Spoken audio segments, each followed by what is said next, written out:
How to use Bing ChatGPT.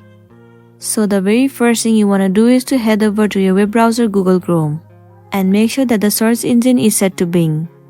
If not, you can directly go to the settings and then set the search engine to Bing. Once you are in this page, tap on chat over here. Here it says chat mode is only available when you have access to the new Bing. So tap on open in Microsoft Edge at the bottom. Once again tap on open Microsoft Edge. It will redirect you to this page. You will need to head over to chat once again. Now scroll down a little and here it says ask me anything. From here you'll be able to chat and ask any of the questions that you want to.